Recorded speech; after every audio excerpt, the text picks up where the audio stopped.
Hello, my Cancer babies. So, ano mga asahan ng mga Cancer babies ngayon 2024? So, keep in mind, general reading to.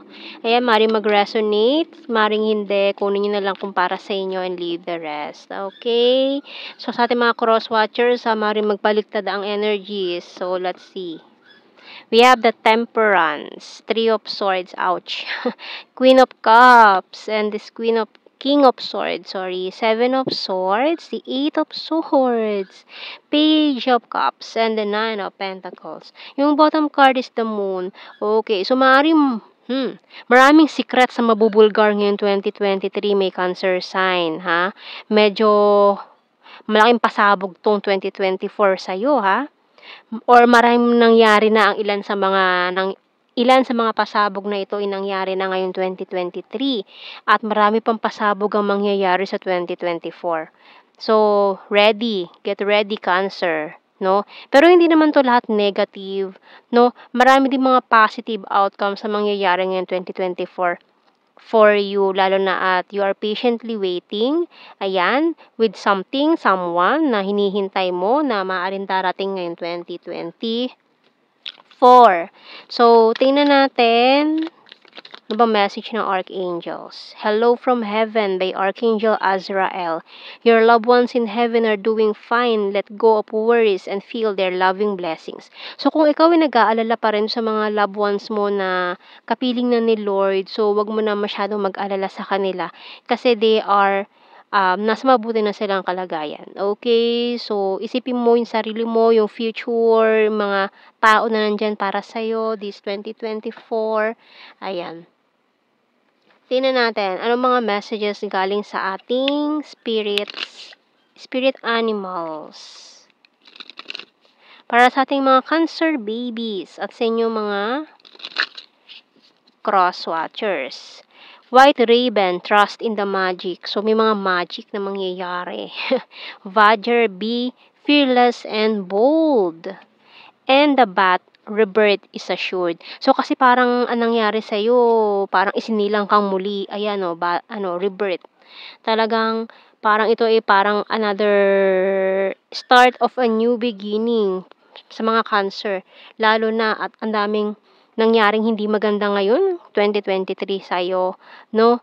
Pero maraming nagpasakit ng puso mo eh. Maraming heartaches, maraming mga hindi magandang pangyayari ang gusto mo nang kalimutan.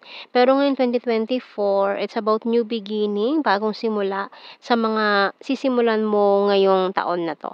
No, wag kang matakot doon sa mga darating na problema kasi it's part of our lives, no? Wag ka lang ma-stuck doon sa past. Ayun, wag ka lang ma-stuck sa past. So, move forward, no? Kailangan nating mag-move forward. So, wag nating i-stuck yung sarili natin sa nakaraan. Nangyari na. Okay? So, wala na tayong magagawa sa mga nangyari na noon. And, let's hope and pray for a great and wonderful 2024.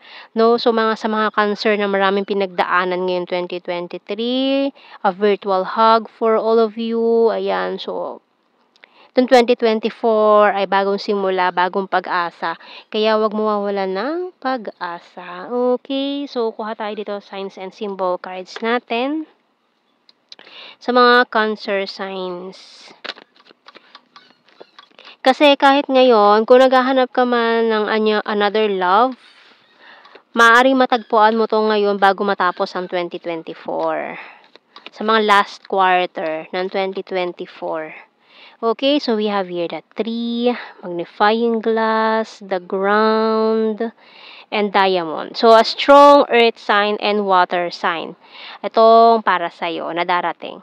Okay, so, ayan ang mga signs for my Cancer and kuha tayo ng messages sa ating tarot messages, oracle cards.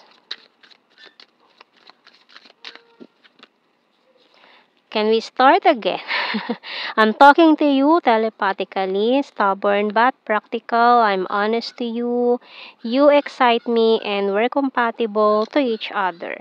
Moving forward. So, ayan o, mag-move forward na tayo ngayon 2024. Wag nang balikan ang nakaraan. Wag nang hukayin ang mga nakaraan. Yung mga nagpasakit sa'yo, nagbigay ng pasakit, problema, kalimutan na. Okay, so bigyan kita ng 3 initials, Cancer babies, sa inyong mga cross watchers out there. Ano to? Letter J. Letter J. D-I. Ayan. And yun ang ating reading, my Cancer baby. So, thank you for watching. Take care and God bless. Thank you. Ayan. See you sa mga susunod nating readings. Bye-bye.